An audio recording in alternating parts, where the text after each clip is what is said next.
স্বাগত জানতে চাই বাংলাদেশে। এই অনুষ্ঠানে আমরা তুলে ধরি আপনার প্রশ্নগুলোই, জানতে চাই আপনার জানতে চাওয়া উত্তরগুলো। চলুন শুরু করি আজকের জানতে চাই বাংলাদেশের জার্নি ফ্যাক্ট চেকার কদরুদ্দিন শিশিরের সাথে। আপনাকে আমন্ত্রণ এই অনুষ্ঠানে। ধন্যবাদ আমাকে আমন্ত্রণ জানানোর জন্য। শিশির ভাই, একজন সাংবাদিককে, ফ্যাক্ট চেকার সাংবাদিককে ফ্যাক্ট চেক এই ক্যারিয়ারটা শুরু করতে হলে কি কি করণীয় বলে আপনি মনে করেন? প্রথমত হচ্ছে যে সাংবাদিকতা আর ফ্যাক্ট চেকিং এই ব্যাপারটাকে আসলে খুব আলাদা আলাদাভাবে দেখার খুব কিছু নেই, বিকজ ফ্যাক্ট চেকিং হচ্ছে আসলে সাংবাদিকতারই অংশ, আরেকটা ধারা। হ্যাঁ, সো এটা একটু ডিফারেন্ট এই দিক থেকে, দুইটা দিক থেকে মূলত ডিফারেন্ট। একটা হচ্ছে যে ফ্যাক্ট চেকিং কাজ করে হলো, সাংবাদিকরা কাজ করেন হচ্ছে যে কোনো নতুন ইনফরমেশন নিয়ে, যে কোনো একটা ইনফরমেশনের মানে সংবাদ হওয়ার যোগ্যতার মধ্যেই কিন্তু বেসিক যোগ্যতা যে কয়েকটা, একটা ইনফরমেশন সংবাদ হইতে হলে তার মধ্যে একটা হচ্ছে নতুনত্ব। সো এই নতুন ইনফরমেশন হচ্ছে সাংবাদিকদের কাজের মূল উপজীব্য বা কন্টেন্ট, মূল আলোচ্য বিষয়। কিন্তু ফ্যাক্ট চেকাররা যেটা করেন যে প্রকাশিত তথ্যের যাচাই বাছাই। সো নতুনত্ব নিয়ে ফ্যাক্ট চেকাররা কনসার্ন না, তো হচ্ছে যে যেই ইনফরমেশনটা ফ্যাক্ট হয়ে উঠতেছে মানুষের কাছে, গ্রহণযোগ্য হয়ে গেছে বা যাচ্ছে, এইটা আসলে ট্রু নাকি ট্রু না, এই ব্যাপারগুলো যাচাই করার কাজটা করেন ফ্যাক্ট চেকাররা। সো এটা প্রকাশিত তথ্যের সাথে রিলেটেড। এটা হলো একটা দিয়ে। আরেকটা হচ্ছে যে এইটা করতে গিয়ে, এই যে ভেরিফিকেশনের কাজটা করতে গিয়ে মূলত ওপেন সোর্স এভিডেন্সের উপর ডিপেন্ড করা হয়, প্রাইমারি সোর্সের উপর অনেক কম রিলাই করা হয়। এবং এই ওপেন সোর্স নানান এভিডেন্স কালেক্ট করা, যাচাই করা, এই ব্যাপারগুলো হচ্ছে কিছু টুলস বা টেকনিক বা ডিজিটাল টুলসের সাথে অ্যাকচুয়ালি রিলেটেড। তো এই দুইটা জিনিস একটু আমি বলবো যে ডিফারেন্ট মেইন স্ট্রিম জার্নালিজমের চেয়ে। জার্নালিজম থেকে ফ্যাক্ট চেকিংয়ে বাকি পুরো জিনিসটাই হচ্ছে ইনফরমেশনের অ্যাকিউরেসি নিয়ে কাজ করা এবং মানুষকে সঠিক ইনফরমেশন কি সেটা জানানো। সেই দিক থেকে এটা একটা জার্নালিজম।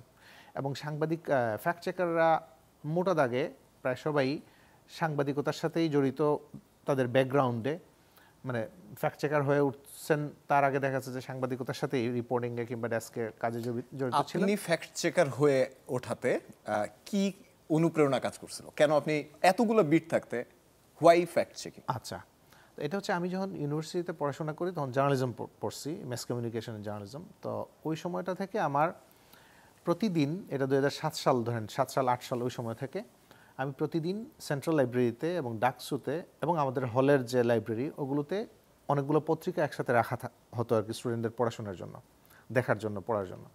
সো আমি যেখানেই সুযোগ পেতাম, যদি দেখা যেত যে আমাদের ক্লাস একটু পরে হচ্ছে, দুপুরের দিকে ক্লাস, তখন হচ্ছে আমি আমার হলের যে লাইব্রেরি, যেখানে পত্রিকা স্টল, যে স্ট্যান্ড রাখা হইতো, এখানে একটা স্ট্যান্ডের উপর অনেকগুলো পত্রিকা পাশাপাশি রাখা হইতো। সো ওগুলোতে একটা একটা করে পড়তাম। অথবা যদি দেখা যেত যে সকালে ক্লাস, তাহলে ওখান থেকে চলে আসতাম ক্লাসে, তারপরে হচ্ছে সেন্ট্রাল লাইব্রেরিতে পত্রিকাগুলো পড়তাম। সো আমার পত্রিকা পড়ার ব্যাপার ছিল এরকম যে আমি একটা পড়ে আরেকটা পড়ে এরকম মোটামুটি 8 থেকে 12টা পত্রিকা প্রতিদিন পড়তাম। এইটা পড়তে গিয়ে যেটা আমার কাছে মনে হইলো, এজ এ জার্নালিজম স্টুডেন্ট, আমি নিউজ এবং নিউজের ট্রিটমেন্ট, নানান ধরনের নিউজ ম্যানিপুলেশন, ইনফরমেশন ম্যানিপুলেশন নিয়ে আমি মোটামুটি আমার আন্ডারস্ট্যান্ডিং হচ্ছে।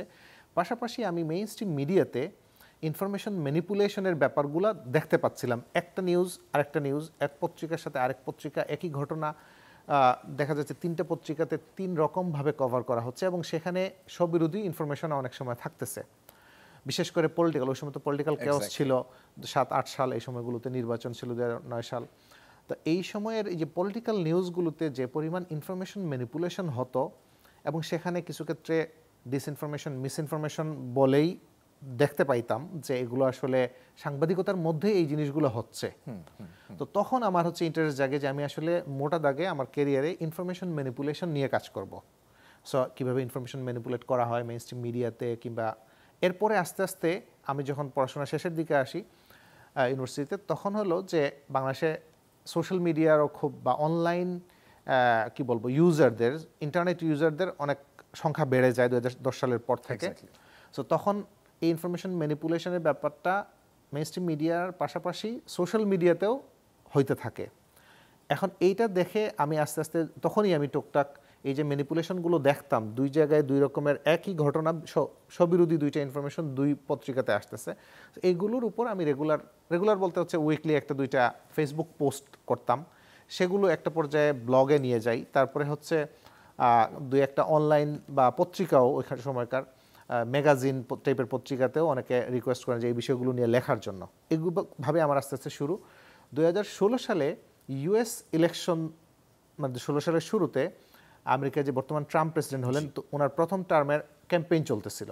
সো ওই বৎসর ওনার ক্যাম্পেইনে ফেক নিউজ এবং মানে একটা হচ্ছে উনি ফেক নিউজ বলে অনেক কিছুকে অভিযুক্ত করেন, আবার ওনার ক্যাম্পেইনে ফেক নিউজ ছড়ান। এই ব্যাপারটা ফ্যাক্ট চেকাররা, আমেরিকা যারা ফ্যাক্ট চেকিং অর্গানাইজেশন আছে তারা রেগুলার ফ্যাক্ট চেক করে, এবং এরপরে হচ্ছে আমি ওগুলো ফলো করা শুরু করি। এবং 2016 সালের এই ওয়ার্ড অফ দ্য ইয়ার হিসেবে, সম্ভবত অক্সফোর্ড ডিকশনারিতে ওয়ার্ড অফ দ্য ইয়ার হিসেবে তারা ফেক নিউজ শব্দটাকে সিলেক্ট করে। সো ওই সময় অনেক আলোচিত ছিল। তো আমার যে আগের ইন্টারেস্ট যে ইনফরমেশন ম্যানিপুলেশন, মিসইনফরমেশন, ডিসইনফরমেশন, এগুলোর সাথে ওই ইয়ারের আমেরিকান নির্বাচনের ক্যাম্পেইনটা অনেক গুরুত্বপূর্ণ ভূমিকা ছিল, এবং আমি ফলো করি। এরপরে হচ্ছে আমি 2016 সালের শেষের দিকে আমি আমার এক বন্ধু যে আমেরিকাতে থাকে, ওখানে একটা ইউনিভার্সিটির প্রফেসর এখন, তাকে নিয়ে আমি চিন্তা করি যে আমরা একটা ওই ফ্যাক্ট চেকিং ধাঁচের কিছু একটা বাংলাদেশে শুরু করা যায় কিনা। এরপরে 2017 সালের শুরুতে আমরা হচ্ছে একদম শুরুতে ফেব্রুয়ারি মাসে আমরা হচ্ছে বিডি ফ্যাক্ট চেক নামে একটা প্রতিষ্ঠান শুরু করি, যেটা বাংলাদেশের প্রথম আসলে ফ্যাক্ট চেকিং রিলেটেড কাজগুলো করে। এরপরে আস্তে আস্তে অনেকগুলো ফ্যাক্ট চেকিং অর্গানাইজেশন শুরু হয়, এগুলোর 3-4টার প্রতিষ্ঠার সাথে আমি জড়িত ছিলাম। সর্বশেষ আমি এখন এএফপিতে আসি। সো ফ্যাক্ট চেকিংয়ে আসার ব্যাপারটা হচ্ছে এইভাবেই আসা। এটা প্রফেশনাল ফ্যাক্ট চেকিং শুরু করি আমি 2020 সাল থেকে। প্রফেশনাল মানে হচ্ছে আমি ফুল টাইম ফ্যাক্ট চেকার হিসেবে এমপ্লয়েড হই। এটা হচ্ছে বাংলাদেশের প্রথম Facebook third party fact checking শুরু করে একটা প্রতিষ্ঠানের সাথে, সেটা হচ্ছে বুম ইন্ডিয়ার একটা প্রতিষ্ঠান, বাংলাদেশে বুম বাংলাদেশ, সেটা আমি প্রতিষ্ঠাতা সম্পাদক ছিলাম। তো ওই সময় থেকে আমি ফুললি আসলে ফ্যাক্ট চেকার হিসেবে এমপ্লয়েড হই, এবং এরপরে থেকে এই সময়গুলোতে ফুললি করতেছি।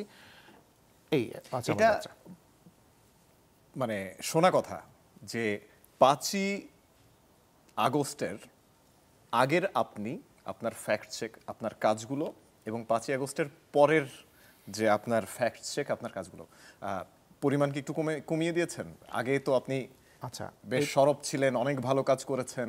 আচ্ছা, এটা আসলে আমার কাজের দুইটা ভাগ আছে। একটা হচ্ছে আমি যে প্রতিষ্ঠানের সাথে কাজ করি, ধরেন যে এখন আমি এএফপিতে আছি, এএফপির আগে ছিলাম বুমের আগে ছিলাম অন্য প্রতিষ্ঠানে বিডি ফ্যাক্ট চেকে। সো প্রতিষ্ঠানের হয়ে কাজ করা একটা, এখানে ধরেন যে প্রতিষ্ঠানের ডিমান্ড থাকে, পলিসি থাকে, সেগুলো নানান বিষয় মেনে এবং কিছু কাজ করা হয়, এটা গেল একটা। এর বাইরে হচ্ছে আমার একটা সোশ্যাল মিডিয়া প্রেজেন্স ছিল বা আছে এখনও।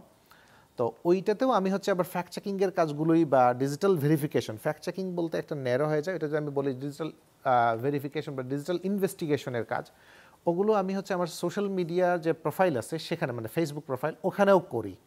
তো এমন আছে যে আমি হচ্ছে কোনো একটা মাসে এএফপির জন্য আমি 10টা স্টোরি লেখছি বা এডিট করছি, কিন্তু আমি ফেসবুকে হয়তো 100টা পোস্ট করছি এই রিলেটেড ডিফারেন্ট বিভিন্ন কি করে।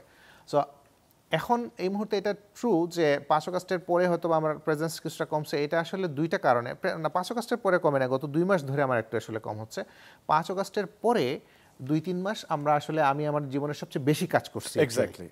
সো ওই সময় যে ভিডিওগুলো ছড়াচ্ছে বাংলাদেশের বিভিন্ন স্থানের, যেগুলো হচ্ছে আগের রেজিমের ব্রুটালিটি, যেটা জুলাই আগস্টের ব্রুটালিটি সংক্রান্ত ভিডিওর বিভিন্ন ইনভেস্টিগেশন, যেটা মেইন স্ট্রিম মিডিয়াগুলোতে প্রকাশিত হয়েছে, মানে রেগুলার, অথবা হচ্ছে আপনাদের মেইন স্ট্রিম মিডিয়ার নিউজ রুম থেকে অনেকে পরিচিত ভাই ব্রাদার যারা আছেন, তারা হচ্ছে অনেক সময় আমাকে রিচ আউট করেন যে তুমি আমাকে এটা একটু করে দাও, একটু জেনে দাও, এটা কোন জায়গার ঘটনা, কোন সময়ের ঘটনা। সো আমি এই কাজগুলো করছি। আর আরেকটা হচ্ছে যে ইন্ডিয়া থেকে ছড়ানো যে ডিসইনফরমেশন ক্যাম্পেইন এখনো চলতেছে, এখন পর্যন্ত চলছে, ওইটা 5 আগস্টের পরে অ্যাকচুয়ালি 5 আগস্টের পরে খুব ভয়াবহ অবস্থা ধারণ করছিল। সো ওই সময় ওগুলো আমি অলমোস্ট সিঙ্গেল হ্যান্ডেডলি ফেসবুকে ডিবাঙ্ক করছি। অন্যান্য ফ্যাক্ট চেকাররা আছে, তারাও করছেন, বাট আমার জায়গা থেকে দেখা গেছে আমি একটু কুইক প্রম্পট বা একটু দ্রুত বা একটু বেশি সংখ্যক করছি। বাট গত 2 মাস ধরে এটা আসলে কি বলবো, হুট করে সোশ্যাল মিডিয়ার প্রতি একটা যোগটা, মানে এটা এই রকমের বলা যায় যে ফ্যাক্ট চেকিং আমি কমিয়ে দিছি বা হচ্ছে এটা না, আমি আমার ফ্যাক্ট চেকিং গুলো করতেছি যে প্ল্যাটফর্মের জন্য, সোশ্যাল মিডিয়া প্রেজেন্সটা একটু কমছে। এটা কিছু বলবো যে জুলাই অগাস্টের কিছু ট্রমা এটার সাথে রিলেটেড, যে সোশ্যাল মিডিয়াতে এখন আমি কোনো ধরনের ভিডিও, আমরা তো যখন সোশ্যাল মিডিয়া কি করি মানে স্ক্রল করি তখন তো নানান ধরনের কন্টেন্ট সামনে আসে। তো জুলাই অগাস্টের সময়কার যে ভিডিওগুলো, এরকম শত শত ভিডিও আমাকে হাজার হাজার বার, এমন আছে একটা ভিডিও 100 বার 200 বার করে দেখতে হয়েছে। সো এরকমের শত শত ঘন্টা যে ব্রুটাল ভিডিও, নৃশংস ভিডিও দেখে যে এক ধরনের মানসিক অবস্থা তৈরি হয়েছে, এখন আমি আসলে সোশ্যাল মিডিয়াতে একটু কম উপস্থিত থাকতে চাচ্ছি, এবং অনেকটা একটু যেটুকু থাকি সেটা হচ্ছে এক ধরনের ফান বা এক ধরনের হিউমার টাইপের বিষয় নিয়ে আমি ফেসবুকে ফলো করি এখন। কারণ হচ্ছে অনেক বেশি ভায়োলেন্ট কন্টেন্ট দেখতে দেখতে এক ধরনের ট্রমা বলা যায় চলে আসে। তার মানে ব্যাপারটা এরকম যে আমাদের কিন্তু একসময় ছিল না, যে গত সরকারের আমলের কথা যদি বলি, যে এক ধরনের প্রেশার ছিল, মত প্রকাশের যে প্রেশার ছিল, তার মানে আপনি বলছেন যে সে ধরনের কোনো প্রেশার নাই এখন? প্রেশার আসলে কি বলবো, প্রেশার মানে গত সরকারের সময় যে প্রেশার ছিল সেটা তো সরকারের পক্ষ থেকে যে প্রেশারগুলো আগে ছিল আমি ফেস করতাম as a fact checker, as a journalist, এটা তো এখন নেই। এটা আমি একদম ক্লিয়ারলি বলতে পারি যে সরকার যে অবস্টাকলগুলো তৈরি করতো সাংবাদিকদের জন্য আগের 5-7 বছর বা 15 বছর ধরে আমরা যে এক্সপিরিয়েন্সটা করছি সেটা এখন ওইভাবে নাই। কিন্তু বাংলাদেশে আসলে আমরা সাংবাদিকতা করতে গেলে শুধুমাত্র সরকার একটা অ্যাক্টর তা না, সরকারের বাইরেও নানান ধরনের ইনফ্লুয়েন্স আমাদেরকে আসলে সেলফ সেন্সরশিপে নানান ধরনের ভূমিকা রাখে। আমি মনে করি যে আমার ব্যক্তিগতভাবে এখন সেলফ সেন্সরশিপে তেমন প্রবলেম নাই, আমি কখনো এটা কি করি নাই, এটা আমাকে খুব বেশি ইম্প্যাক্ট করতে পারে নাই। হ্যাঁ, অন্য আগের সরকারের সময় বেশ কিছু রিপোর্ট আছে আমাকে হাফ রেডি করে পরে করতে পারি নাই, বিকজ অফ এটা সেলফ সেন্সরশিপ না, আমার ভয় যে করতে গেলে আমি করতে গেলে আপনি ক্ষতির মুখে পড়বেন, আমার সিকিউরিটির জন্য কিছু কিছু করতে পারি না, আবার কিছু কিছু করছি। কিন্তু এখন যেটা হচ্ছে যে এক ধরনের ভাইব তো আছেই যে বর্তমান যারা ক্ষমতায় আছেন অথবা ক্ষমতায় না থাকার, আমি কি বলবো, মানে কিছু কিছু টপিকগুলো আমি আসলে বলাও মিডিয়াতে প্রবলেমেটিক, যে কেউ কীভাবে ডিফারেন্টভাবে ব্যাখ্যা করে। যে ধরেন আপনি যুক্তির বাইরে আবেগের এক ধরনের উল্লম্ফন আছে এখন, এক ধরনের বাড়তি, সবাই এক ধরনের আবেগে ট্রিগার্ড হয়ে থাকে, এটা হয়তো বা যৌক্তিকও, আমি মানে মানুষ এই ধরনের একটা সিচুয়েশনের মধ্যে থেকে আসছে। সো কিছু কিছু ক্ষেত্রে যৌক্তিক কথা বলতে গেলেও দেখা যাইতে পারে যে এটা সরকার হয়তো বাধা দিচ্ছে না, কিন্তু এর বাইরে সোসাইটিতে যে আবেগটা আছে এই আবেগগুলো কিছু কিছু ক্ষেত্রে আমি মনে করি সাংবাদিকতার ক্ষেত্রেও এটা, আর ব্যক্তিগত মত প্রকাশের ক্ষেত্রেও সেলফ সেন্সরশিপ আরও করতেছে, এটা আমি অস্বীকার করব না। শিশির ভাই, এই যে সেলফ সেন্সরশিপ যদি করেই থাকে তাহলে এটা কেমন করে হয় যে মধ্যরাতে হঠাৎ করে শুনলাম যে এক ধরনের গুজব রটছে, উপদেষ্টারা পালিয়ে গিয়েছে, তারা কেউ দেশে নাই, তারা থাইল্যান্ড গেছে, তারা সিঙ্গাপুর চলে গেছে, একটা হই হই রব হয়েছে, মানে আপনি কি বুঝছেন? এটাও তো আমরা দেখলাম। সো এখান থেকে আমি কিভাবে পরিত্রাণ পেতে পারি? আমি সাধারণ মানুষ, আমার কাছে কোনটা গুজব আর কোনটা রিয়েল ইনফরমেশন এটা আমি সেপারেট কিভাবে করব? আচ্ছা, সেলফ সেন্সরশিপ ব্যাপারটা আসলে আসে হচ্ছে রেসপন্সিবিলিটি থেকে, যে ধরেন আপনি রেসপন্সিবল মানুষ, সো এই কারণে আপনি চিন্তা করবেন যে আপনি আসলে অথবা একটা মিডিয়া আপনি কিংবা একটা প্রতিষ্ঠান, তো আপনি কথা বলতে গেলে আপনার ওইটার রিপারকাশন কী আসবে, ওইটার ব্যাকলেসটা কী আসতে পারে, ওইটা চিন্তা করে আপনি হয়তো অনেক কিছু করবেন না। এটা আমি বলতেছি না যে গভর্নমেন্ট থেকে, এটা সোসাইটি থেকেও আসে, নানান পলিটিক্যাল স্টেক হোল্ডার এটা সেটা বা মানুষের ইমোশন থেকে আসে। এখন আপনি যেটা বলতেছিলেন যে সেলফ সেন্সরশিপ থাকলেও কেন এগুলো আমরা দেখতেছি, এগুলো দেখতেছি বিকজ এগুলো আসলে সেলফ সেন্সরশিপের ঊর্ধ্বের বিষয়, রেসপন্সিবিলিটি নাই বা হচ্ছে ডিসইনফরমেশন ছড়ানোর প্রবণতা আছে, এই রকমের ব্যক্তি বা প্রতিষ্ঠানের কাছ থেকে ইনফরমেশন, এই ধরনের ডিসইনফরমেশনগুলো আপনি দেখতে পাচ্ছেন। আমি যদি ক্লিয়ারলি বলি যে আওয়ামী লীগের নানান পেজ, সোশ্যাল মিডিয়া পেজ এবং ব্যক্তিদের সোশ্যাল মিডিয়া হ্যান্ডেল, আওয়ামী লীগের পরিচিত লিডার অথবা ছাত্রলীগের সাবেক লিডার, ওনারাই এই ধরনের একটা ডিসইনফরমেশন ক্যাম্পেইন গত কয়েকদিন আগে করছেন, এবং এটার ফলটা হচ্ছে এরকম যে আওয়ামী লীগেরই রুট লেভেলের নেতাকর্মীরা এটা দেখে বিভ্রান্ত হয়ে তারা একটা জায়গায় অ্যাটলিস্ট তার হামলা করতে গেছেন, যে যেহেতু ইউনূস বা তার সরকার পলায়ন করতেছে, সো এখন তো অ্যাটাক করার সুযোগ বিএনপি জামাত বা আদার্স যারা আছে তাদের উপর, সো ওনারা হামলা করতে গেছেন এবং এটা ওনারা ধরা পড়ছেন, এরপরে বেশ কয়েকজন গেছেন, এর মধ্যে 3-4 জনকে ধরছে পুলিশ। এখন এই ব্যাপারটা, এই যে যারা ডিসইনফরমেশন ছড়াচ্ছেন, এটা ওনারা জেনে শুনেই ছড়াচ্ছেন, এটা এমন না যে ওনারা, আমি এসব অন্তত 5টা নাম আমার এই মুহূর্তে মনে আসতেছে যাদেরকে সোশ্যাল মিডিয়া থেকে, ওনারা বাংলাদেশের মিডিয়ার টপ বসদের সাথে কানেক্টেড আওয়ামী লীগের লোকজন, কিংবা হচ্ছে বাংলাদেশের মেইন স্ট্রিম বাংলাদেশের সোসাইটিতে কি ঘটতেছে কোন সময়, এগুলোর ইনফরমেশন তাদের কাছে ফার্স্ট হ্যান্ড ইমিডিয়েটলি পাওয়ার মতো অ্যাক্সেস তাদের আছে। সো সেই জায়গায় তারা এসব অ্যাক্সেস থাকার পরেও তারা বিদেশে আছে, এবং তারা বিদেশে আছেন আমরা জানি 2-1 জনের ক্ষেত্রে, বাকিরা 2-1 জন দেশে আছেন কিনা জানি না, লোকায় আছেন। সো ওনারা গোপনে কোথাও আছেন কিংবা দেশের বাইরে আছেন, সেখান থেকে জেনে শুনে ইনফরমেশনের যথেষ্ট ক্রেডিবল ইনফরমেশনে ওনার অ্যাক্সেস থাকার পরেও ওনারা ইচ্ছাকৃতভাবে এই ডিসইনফরমেশনগুলো ছড়াচ্ছেন। এইটা ছড়িয়ে আসলে ওনারা ওনাদের নানান উদ্দেশ্য আছে, যে হয়তোবা একটা ক্যাওস তৈরি করা মাঠে, এই যেমন কিছু নেতাকর্মী একটা ঘটনাস্থলে গিয়ে হাজির হলেন, এরকম যদি দেখা যাইতো যে 50 জায়গায় এসে হাজির হয়েছেন, তাহলে দেশব্যাপী একটা ক্যাওস তৈরি হইতো। সেগুলোর এক ধরনের সুযোগ ফায়দা নেওয়ার চেষ্টা করার এটা ইচ্ছা অবশ্যই ছিল, এবং এই কারণে এটা আমি বলতেছি যে এটা ডিসইনফরমেশন। সো ডিসইনফরমেশন ছড়াইতে গেলে আপনার কিন্তু আর ওই সেলফ সেন্সরশিপ কিংবা আপনার দায়ের রেসপন্সিবিলিটি ব্যাপারটা আমি মানে কেউ ছড়াচ্ছে জেনে বুঝে ছড়ানোর যে ব্যাপারটা, ওইটা আগেও ছিল, এখনো আছে, এবং এটা এখন ধরেন যে অনেক বেশি আছে।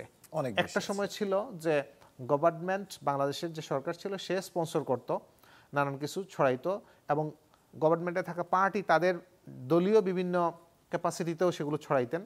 এখন যেটা হয়েছে তারা গভর্নমেন্টে নাই, কিন্তু এই গভর্নমেন্টের দায়িত্বটা, আগের যে বাংলাদেশের গভর্নমেন্টের যে ডিসইনফরমেশন ছড়ার দায়িত্বটা, এটা ট্রান্সফার হয়ে গেছে হচ্ছে ডিফারেন্ট একটা গ্রুপের কাছে, সেটা হচ্ছে ইন্ডিয়ান মিডিয়ার একটা গুরুত্বপূর্ণ একদম এই ইন্ডিয়ান মিডিয়ার ইস্যুতেই আসতে চাই শিশির ভাই, যে 5 আগস্টের পরে ইন্ডিয়ান মিডিয়া যা করছে বাংলাদেশের ইস্যুতে, এটা কি আসলেও সাংবাদিকতা বলার কোনো সুযোগ আছে? মানে এটা আসলে কি ছিল, আপনি আপনার জায়গা থেকে কি বলবেন? আচ্ছা, আমি যদি জাস্ট 5 আগস্টের পর তো অনেক দূরে, আমরা যদি গতকালকের একটা রিপোর্টের কথা বলি, গতকালকে আনন্দবাজার সহ ইন্ডিয়ান মেইন স্ট্রিম অনেকগুলো মিডিয়াতে রিপোর্ট করা হয় যে ক্ষমতায় আসার পর ট্রাম্প বাংলাদেশে দেওয়া যুক্তরাষ্ট্র সরকারের সব ধরনের সহায়তা বন্ধ করে দিছে। আচ্ছা, এই হেডলাইনটা এটাই যে বাংলাদেশ সরকারের দেওয়া সব সহায়তা বন্ধ করে দিছে। পুরো রিপোর্টটা পড়বেন, পড়েও আপনি এটা ক্লিয়ার হবে না যে এই যে ট্রাম্প যে ডিসিশনটা নিছেন সেইটা, বা একটা অর্ডার দিচ্ছেন, সেইটা কি শুধু বাংলাদেশের এইড বন্ধ করে দেওয়া, নাকি এটা আসলে তার গ্লোবাল একটা অর্ডার, একটা এক্সিকিউটিভ অর্ডার দিচ্ছেন যে ইউএসএআইডি এর মাধ্যমে বিতরণ করা বা সব ধরনের কি 3 মাসের জন্য উনি হোল্ড করছেন।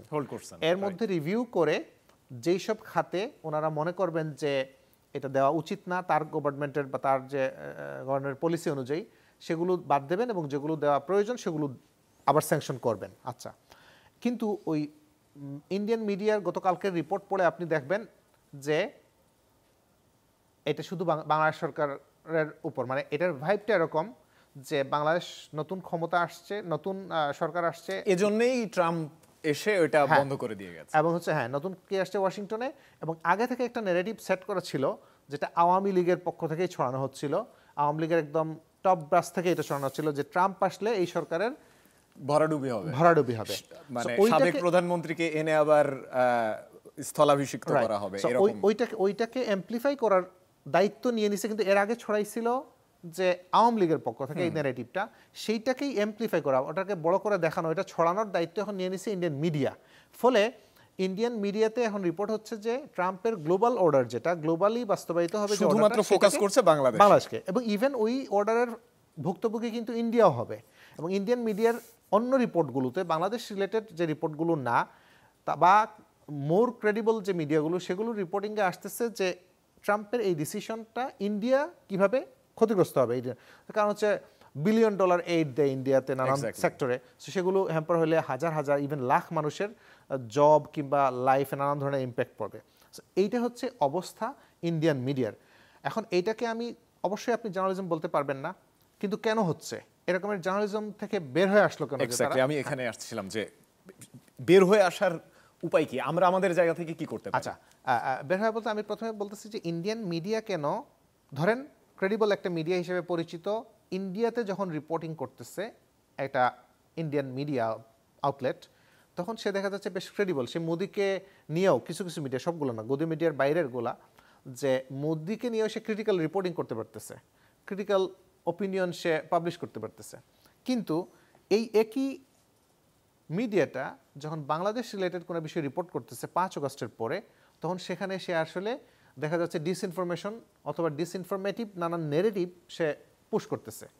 এটার কারণটা হচ্ছে যে ইন্ডিয়ান ফরেন পলিসির সাথে ইন্ডিয়ান মিডিয়া অনেক বেশি অ্যালাইন হয়ে যায়, বিশেষ করে যখন তারা আশপাশের বা প্রতিবেশী কোনো দেশের সাথে কোনো কনফ্লিক্টে থাকে, কোনো কনফ্লিক্টে থাকে। সো এইটা হইলো এত বছর ধরে ইন্ডিয়ান মিডিয়া ডিসইনফরমেশন ক্যাম্পেইন একদম ঘোষণা দিয়ে অথবা হচ্ছে খুবই সিস্টেমেটিক ওয়েতে ডিসইনফরমেশন ক্যাম্পেইন চালাইতে হচ্ছে পাকিস্তানকে নিয়ে। সো এটা তাদের চিরশত্রু দেশ হিসেবে তারা গণ্য করেন।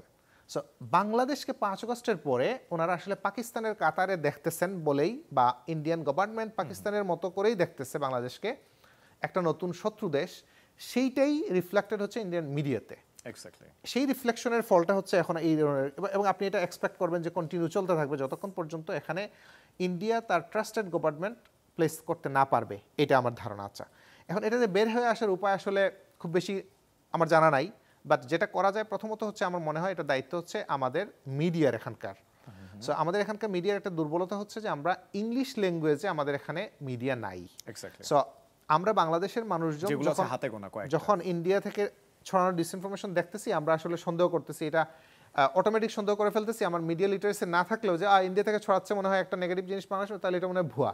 এটা আমার মানে এক ধরনের প্রিজুডিস থেকে এটা আমি মনে করতেছি। এই কারণে আমাকে ইন্ডিয়ান মেইনস্ট্রিম মিডিয়ার রিপোর্ট বা ইন্ডিয়ান ডিসইনফরমেটিভ রিপোর্টগুলো আমাকে ইম্প্যাক্ট করতেছে না। কিন্তু আমার বাংলাদেশের মানুষকে ইম্প্যাক্ট না করলেও আমার আশপাশে বা ইন্ডিয়ান যে সাধারণ জনগণ যারা আসলে হাসিনার হয়তো সমর্থক না, কিন্তু তারা রিয়েল ইনফরমেশনটা জানতে চান, জি বাংলাদেশ বিষয়ে তারা মেইন অ্যাকচুয়াল ইনফরমেশন ডেভেলপমেন্টগুলো কী সেগুলো জানতে চান। সো এই যে মানুষগুলোরে, ইন্ডিয়ান মানুষগুলোরই জানানো, ইন্ডিয়ান ইন্টেলিজেন্সিয়াতে এরকম লোক আছেন, সাংবাদিকদের মধ্যে আমাদের সাথে অনেকে যোগাযোগ করেন যে কোনো একটা জিনিস ইন্ডিয়ান কোনো ছোটো একটা মিডিয়াতে আসছে অথবা একটা মিডিয়াতে আসছে, অন্য রেসপন্সিবল মিডিয়ার সাংবাদিকরা অনেক সময় যোগাযোগ, এটা কি ট্রু কিনা, ক্রস চেক করে, এটা কনটেক্সটটা কি।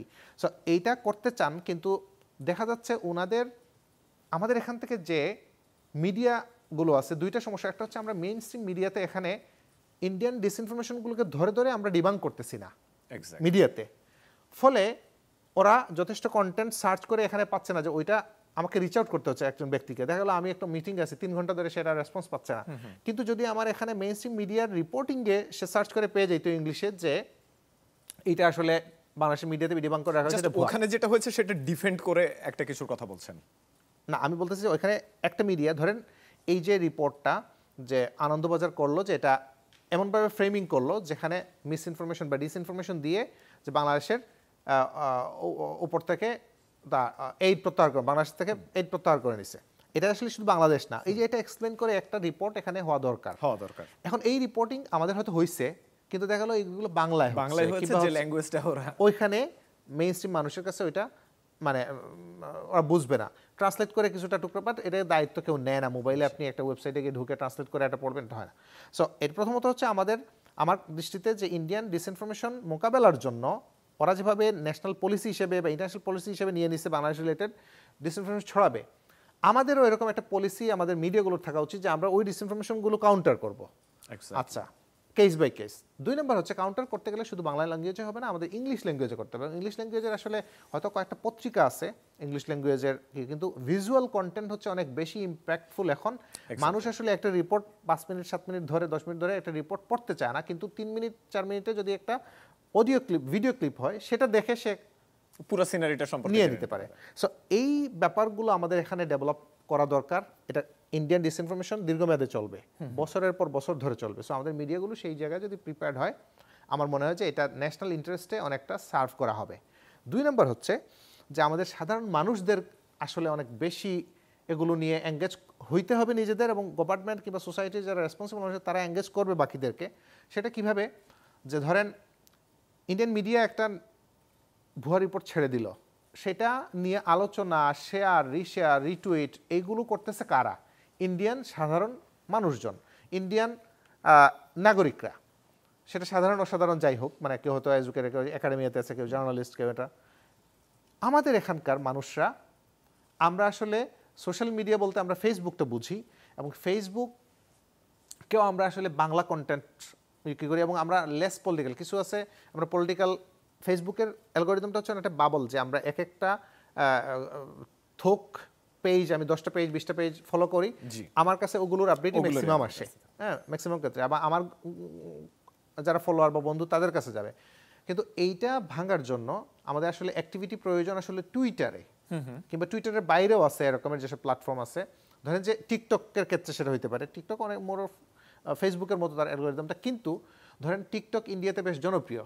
সো টিকটক আবার হচ্ছে ভিজুয়াল কন্টেন্টের কি, এরকম ডাইভার্স বিভিন্ন প্ল্যাটফর্মে আমরা যদি আমাদের ওই যে ডিসইনফরমেটিভ রিপোর্টগুলো কাউন্টার করে বাংলাদেশের মেইনস্ট্রিম মিডিয়া কিংবা জার্নালিস্টরা যে রিপোর্টগুলো প্রডিউস করবেন সেগুলো অ্যাম্প্লিফাই করা, সেগুলো শেয়ার করা, সেগুলো বিভিন্ন জায়গায় ট্যাগ করা, কি করা, এটার দায়িত্ব আসলে এটা আসলে আমাদের সাধারণ নাগরিকদের নিতে হবে। সো এটা যদি নেয় তখন হচ্ছে দুই দিক থেকে, যে আমার ডিসইনফরমেশনটা কাউন্টার করে রিপোর্টগুলো আসতেছে এবং সেটা অ্যাম্প্লিফাই করে দুনিয়াতে জানানোর জন্য অনেক থিঙ্ক ট্যাঙ্ক গ্রুপ আছে, বিদেশি নানান পলিটিশিয়ান আছে, বাংলাদেশ রিলেটেড কনসার্ন নানান টুইট করে কি করে, সেখানে ওই জিনিসগুলোতে আপনি এটা ব্যক্তি একটা টিম করে করা সম্ভব না আসলে। এটা হচ্ছে সবার যার জায়গা থেকে ইনিশিয়েটিভ নিলে সেটার সামগ্রিক ইমপ্যাক্টটা পড়বে, এফোর্ট লাগবে, এবং সেই মাধ্যমে আমার মনে হয় যে আমরা কিছুটা হলো ইন্ডিয়ান ডিসইনফরমেশন কাউন্টার করতে পারি। অনেক ধন্যবাদ আমাদের স্টুডিওতে এসে আপনি সময় দেওয়ার জন্য শিশির ভাই। ধন্যবাদ। দর্শক, এই ছিল আজকের জানতে চাই বাংলাদেশে। আগামী সপ্তাহে আবার দেখা হবে, সে পর্যন্ত সবাই ভালো থাকুন।